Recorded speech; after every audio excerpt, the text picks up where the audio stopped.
சமூக ஆர்வலர் யூடியூபர் திரு ஆசிக் அவர்களை வரவேற்கிறேன்.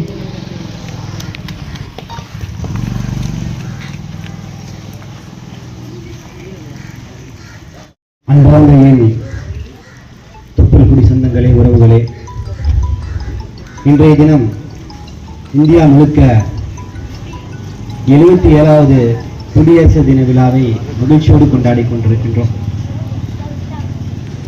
இந்த நிகழ்ச்சி கீரனூரில் குறிப்பாக நிகழ்ச்சியுடைய மகளிர் அணி விமன் இந்தியா நடத்தக்கூடிய இந்த நிகழ்ச்சி ஒரு பெரிய வரவேற்பை பெற்றிருக்கு. ஏன்னா பெண்கள் முன்னின்று நடத்துவது என்பது இன்னைக்கு சமுதாயத்தின் மிகப்பெரிய தேவையா இருக்கிறது. அதிலும் குறிப்பாக இஸ்லாமிய பெண்களை அரசியல் மயப்படுத்துவது, அதிகார பீடத்தை நோக்கி கொண்டு செல்வது என்பது இன்னைக்கு தலையாய கடமைகளில் ஒன்றாக இருக்கிறது. பெண் சமூகத்திற்கான ஒரு முன்னுரிமையை இஸ்லாம் கொடுக்கவில்லை. பெண்களை அடக்கி வைக்கிறது, பெண்களை அடிமைத்தனம் படுத்தி வைக்கிறது என்ற பல்வேறு வாதங்கள் எழக்கூடிய இந்த காலகட்டங்களில் நபிகள் நாயகம் ஸல்லல்லாஹு அலைஹி வஸல்லம் அவர்கள் கொடுத்த அளவுக்கு பேச்சு மந்திரத்தை இந்த உலகத்தில் யாருமே கொடுத்தது கிடையாது. ஸோ அதன் ஒரு முன்னேற்பாடாகத்தான் இன்னைக்கு விமென்ஸ் ஃப்ரண்ட் ஆஃப் இந்தியா இன்னைக்கு களத்தில் வந்து இந்த 77வது குடியரசு தின விழாவை கொண்டாடி கொண்டிருக்கிறார்கள். இந்த குடியரசு தின விழாவை இன்னைக்கு ஒட்டுமொத்த இந்திய மக்களும் கொண்டாடுகிறார்கள். முஸ்லீம், இந்து, கிறிஸ்துவர்கள் என்று மதங்கள் தாண்டி கொண்டாடக்கூடிய இந்த நிகழ்வாக இது மாறி இருக்கு. ஏன்னா இது மதங்களை கடந்து நாம் நாட்டுடைய சுதந்திரத்திற்காகவும் குறிப்பாக இந்திய அரசியலமைப்பு சட்டத்தை வரையறை செய்யக்கூடிய விஷயத்திலும் முஸ்லிம்களுடைய பங்களிப்பு என்பது அவருடைய விகிதாச்சாரங்களை தாண்டி இருக்கு அப்படிங்கிறதுல மாற்று கருத்து கிடையாது. அந்த அளவு முஸ்லிம்கள் உடலாலும் பொருளாலும் உள்ளத்தாலும் பல்வேறு தியாகங்களை இந்த நாட்டிற்காக செய்துள்ளார்கள். ஆனால் ஏனோ சில பாசிச கும்பல்கள் முஸ்லிம்கள் என்றாலே அவர்கள் வந்தேரிகள், அவர்கள் அரபு நாட்டிலிருந்து நேரடியாக குதித்தவர்கள், பாகிஸ்தானிலிருந்து வந்தவர்கள் என்ற பிம்பத்தை தொடர்ந்து உருவாக்கி கொண்டிருக்கிறார்கள். அப்ப இந்த குடியரசு தின விழாவில் அடிப்படையில் நாம் புரிந்து கொள்ளக்கூடிய ஒரு செய்தி என்னன்னா, நாம் அனைவரும் தொப்புள்குடி உறவுகள். எந்த அடிப்படையில ஒரு 5 தலைமுறைக்கு முன்னாடி பல மேடைகள்ல நான் சொல்லியிருக்கேன், ஒரு 5 தலைமுறைக்கு முன்னாடி எனது பாட்டன் முப்பாட்டன் ஒரு குப்புசாமி ராமசாமியா தான் இருந்தான். அன்று அவனுக்கு விடுதலை தேவைப்பட்டது. சாதியால் ஒடுக்கக்கூடிய சமயத்தில் அவனுக்கு விடுதலை தேவைப்பட்டது. ஒரு சமத்துவ மார்க்கத்தை நாடி செல்லக்கூடிய சமயத்தில் அவன் ஏற்றுக்கொண்ட மார்க்கம் தான் இஸ்லாம் தவிர அவன் பிறப்பால் ஒரு முஸ்லீமாக இருந்தால் கூட அவனுடைய மொழியால் தமிழனா இருக்கான், நிலத்தால் திராவிடனா இருக்கான், தேசத்தால் இந்தியனா இருக்கான். ஏற்றுக்கொண்ட மார்க்கம் தான் இஸ்லாம். அப்ப அன்றைய காலகட்டங்களில் இந்த மூதாதியர்கள் தொப்புள்குடி உறவுகளாக இருந்தாங்க. இங்க இருக்கக்கூடிய எல்லாரும் மாமே மச்சன் ஏன் பேசுவோம், ஏன் தொப்புள்குடி உறவுங்கிறோம்?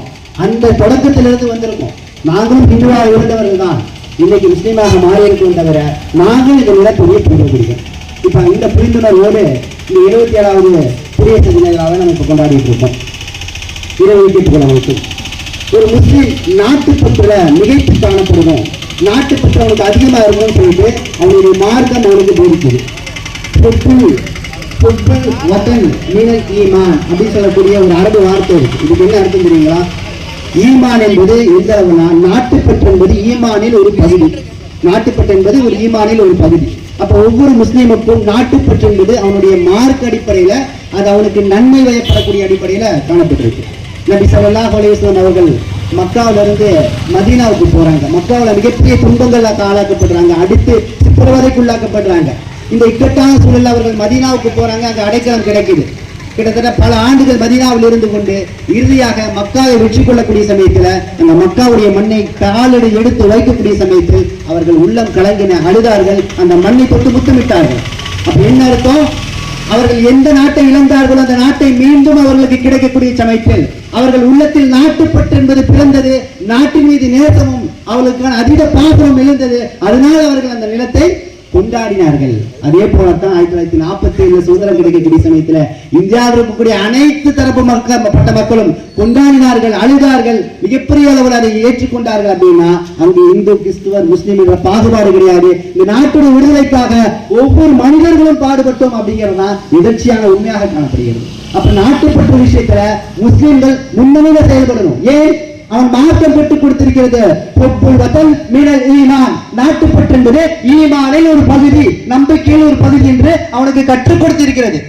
இந்த வார்த்தையை பயன்படுத்தி தான் சுதந்திர போராட்டத்தில் பல்வேறு ஆளுங்கள், பல்வேறு உலமாக்கள் நாட்டுப்பற்றோடு உரை நிகழ்த்தக்கூடிய சமயத்தில் முஸ்லிம்களை உற்சாகப்படுத்தினார்கள். நாட்டுப்பற்று விடுதலை நோக்கி அவர்கள் உந்து சக்தியாக மாறினார்கள் அப்படிங்கிற விஷயத்தை நம்மளால இங்க பார்க்க முடியுது.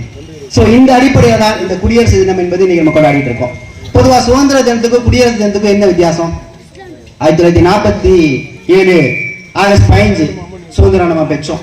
சோ சுதந்திரம் பெற்ற பின்னாடி சுதந்திர பெற்றம் என்பது ஆங்கிலேய ஆதிக்கத்திலிருந்து நாம் விடுபட்டு பேச்சுரிமை எழுத்துரிமை என்ற சுதந்திரத்தை நாம் பெற்று ஒரு சுதந்திர மனிதர்களாக எல்லா உரிமைகளும் பெற்று அந்த நாளை தான் சுதந்திர தினமா கொண்டாடிட்டு இருக்கோம் ஆகஸ்ட் 15.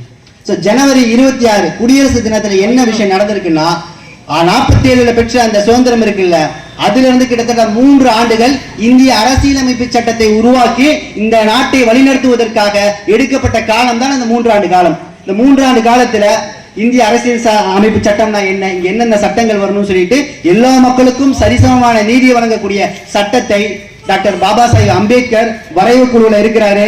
டாக்டர் ராஜேந்திர பிரசாத் அந்த குழுவுடைய தலைவராக இருக்கிறார். அப்ப அம்பேத்கருடைய தலைமையில இந்திய அரசியலமைப்பு சட்டம் உருவாக்குவதற்கான வரைவு குழு தான் உருவாக்கப்பட்டது.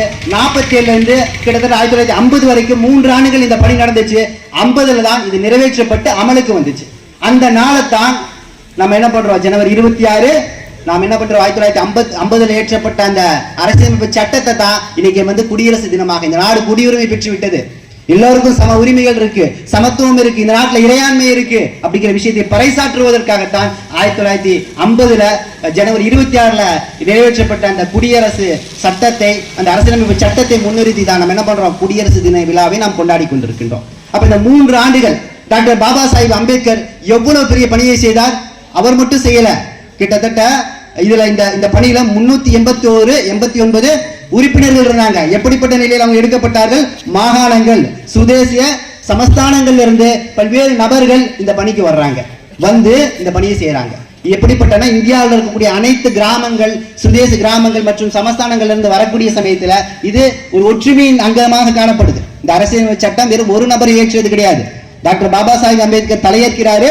இந்தியாவில் இருக்கக்கூடிய அனைத்து தரப்புப்பட்ட முக்கிய பிரமுகர்கள் வந்து அதில் கலந்துக்கிட்டனால வேற்றுமையில் ஒற்றுமை என்ற அந்த ஒரு விஷயம் அன்றைய தினம் அங்க நிறைவேற்றப்பட்டது.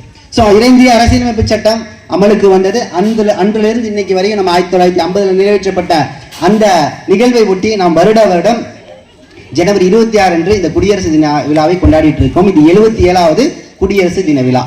ஸோ இந்த நாள்ல நம்ம நிச்சயமாக இந்த சுதந்திர போராட்டத்திலையுமாகட்டும், இந்த குடியரசு தின விழாவில் குறிப்பாக இந்திய அரசியலமைப்பு சட்டத்தை உருவாக்கக்கூடிய இந்த பணிகளையும் சரி, முஸ்லிம்களுடைய விகிதாச்சாரம் என்பது அவருடைய விகிதாச்சாரங்களை தாண்டி பங்களிப்பு அதிகமாக இருந்திருக்கு. அதுல குறிப்பாக பெண்களுடைய பங்களிப்பு அளப்பரியது.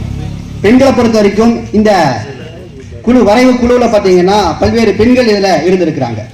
குறிப்பாக சரோஜினி நாயுடு, ஹன்சா மேத்தா, ரேணுகா ராயா என்று சொல்லக்கூடிய பெண்கள் இந்த வரைவு குழுவில் இருந்திருக்காங்க.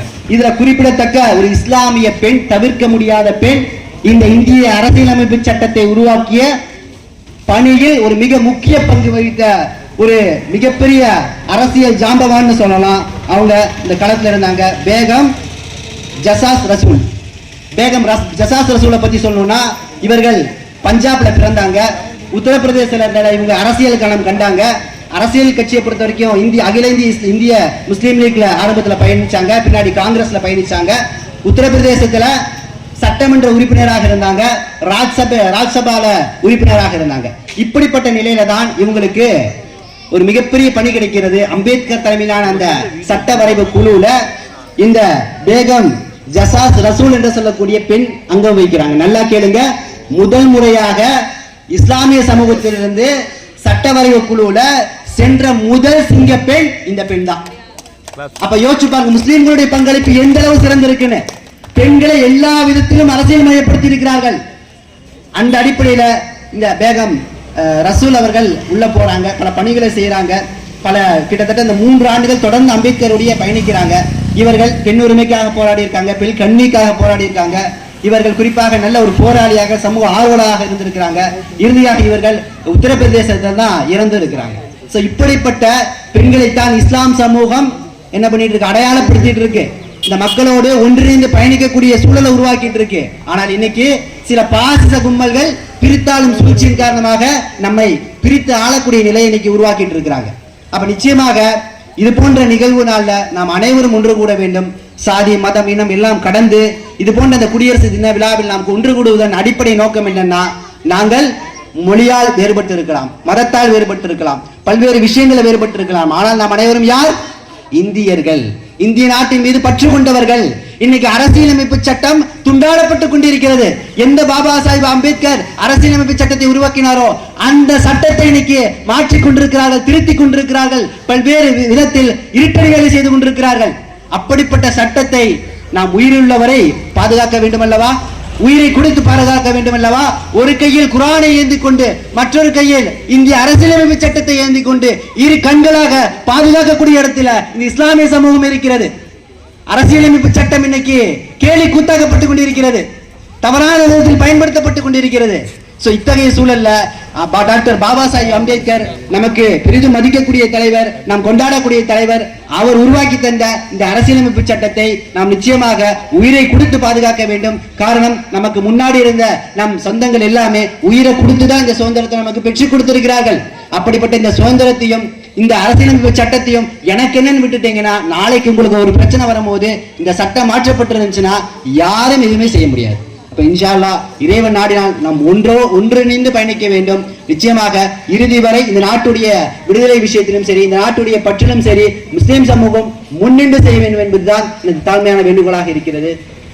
இந்த வாய்ப்பை ஏற்படுத்தி கொடுத்திய விமென்ஸ் இந்தியா மூவ்மெண்ட் அவர்களுக்கும் மற்றும் நண்பர்களுக்கும் நன்றிகளை கூறி எனது இந்த உரையை நிறைவு செய்கின்றேன். நன்றி. அஸ்ஸலாமு அலைக்கும் வரஹ்மத்துல்லாஹி வபரகாத்துஹு.